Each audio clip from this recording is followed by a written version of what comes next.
aconteceu? Nessa época, a Folha de São Paulo foi assistir, eles fizeram uma matéria detonando o stand-up. Você falou, tipo, a página era Sorriso Amarelo. Isso nunca vai dar certo, isso é uma cópia dos americanos mal feita, não tem gente para fazer isso, péssimo, péssimo, péssimo, péssimo. Se inscreva no canal do Polo Cultural do YouTube, siga as nossas redes e compartilha com todo mundo. E hoje é um papo comum na comédia, a gente costuma falar que vocês plantaram o solo pra gente, né? Quando a gente chegou, a cultura do stand-up já tá muito forte. Aqui em São Paulo mais, no Rio um pouco menos, mas aqui tem essa cultura muito forte de o cara ir assistir o show do stand-up porque ele vai pela marca stand-up, porque ele conhece o que é e não necessariamente precisa ter um cara famoso para levar para o teatro. Yeah. Então, vocês foram os caras que, assim, que plantaram o solo mesmo, que criaram essa cena pra gente. Exato. E, claro, como o gênero de grandes massas, tem o ônus e o bônus, né? Tem muita coisa boa e tem muita coisa ruim. Agora, é interessante você falar isso, porque, por exemplo, quando eu comecei a fazer, né, humor e tal, e eu acho que o grande boom do stand-up rolou quando a gente montou o primeiro clube de stand-up aqui em São Paulo, que eu vinha de Curitiba, o outro vinha de Minas, e a gente juntou o clube da comédia stand-up, que não tinha público, mas tinha uma vontade de fazer, né? Às vezes tinha mais gente para fazer o show do que para assistir. E eu apareci, uma vez, o Jô Soares me chamou, eu mandava meu material também, né? E uma vez ele foi assistir a gente, e rolou, foi uma coisa foi um rolê muito aleatório.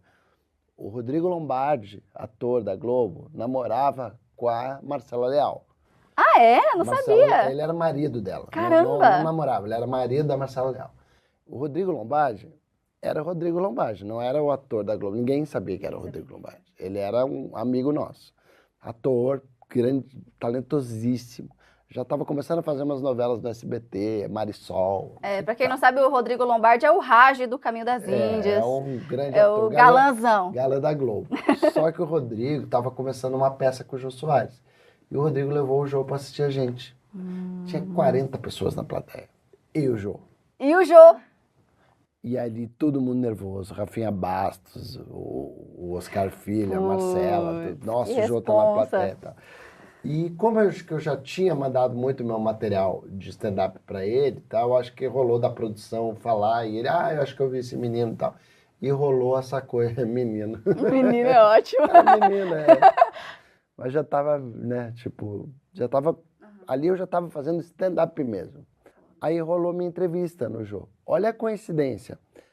Era uma época da televisão brasileira que ir num programa de talk show mudava a vida das pessoas ainda. Mudava, assim, de verdade.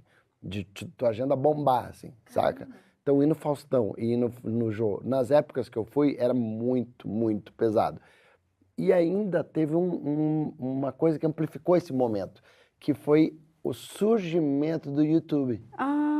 Então, naquele ano, e eu tô falando de 2006, 2007, um cara chegou pra mim uma vez e falou, cara, você viu quantos acessos você tá no YouTube? Eu falei, que é o YouTube?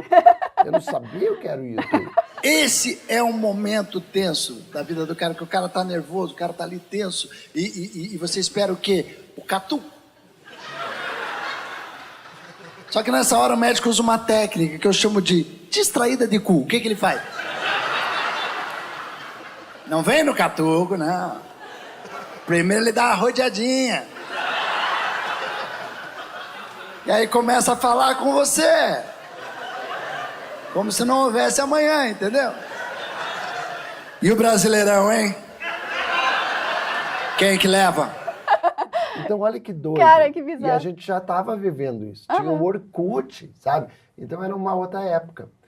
E quando teve um primeiro festivalzinho de stand-up, eu já estava começando a fazer o Risorama, que o Risorama é um festival, tem a ver com a camiseta para fazer a propaganda. Fazer a propaganda, faz o seu marketing. O que é o Risorama? Um festival de humor que eu criei lá em Curitiba, e ele já completa 18 anos. 18 para 19. É o festival mais tradicional de comédia de stand-up. Eu acho que é o mais tradicional porque foi o primeiro, tá? Mas depois começaram a ter alguns movimentos de stand-up. Teve um que foi feito aqui, no teatro ali do Shopping Frecaneca, no Nair Belo. Teatro Nair Belo é um mini auditório, não é o grande.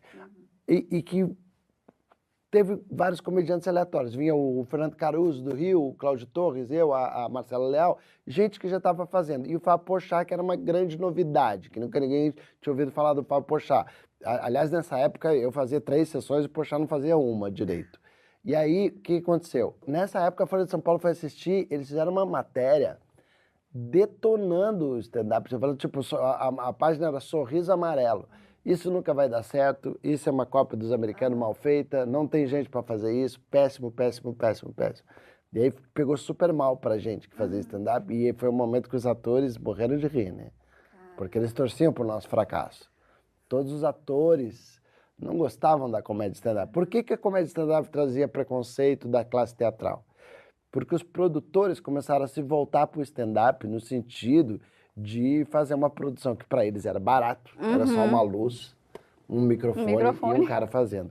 Sendo que todos os produtores estavam acostumados a levar elenco, precisava de hotel para todo mundo, comida para todo mundo, cenário, transporte, luz. Pô, isso daí, pô, qual é desses caras?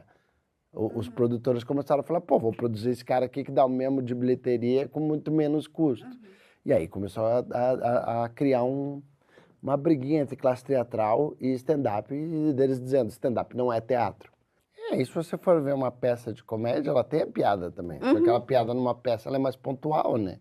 E o stand-up são mais piadas por segundo, e por isso que é só piada. Então, a gente tem essa cultura do tiro, né? Do setup e punch, que a gente fala que setup é preparar e o punch é fazer o desfecho, né? Mas fazendo um ponto de virada aqui, cara, fomos fazendo. Fomos fomentando e fazendo, e a coisa começou a acontecer, e começou a encher teatro, e começou a bombar, e o Risorama crescendo, e aqui a cena crescendo, e a gente fazendo, e YouTube, e comediantes fazendo.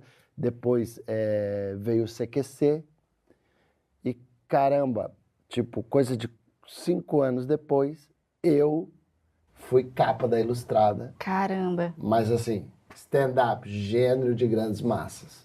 Que legal, cara. Na própria Folha de São Paulo, que disse que não ia dar certo. Esse é o ponto de virada.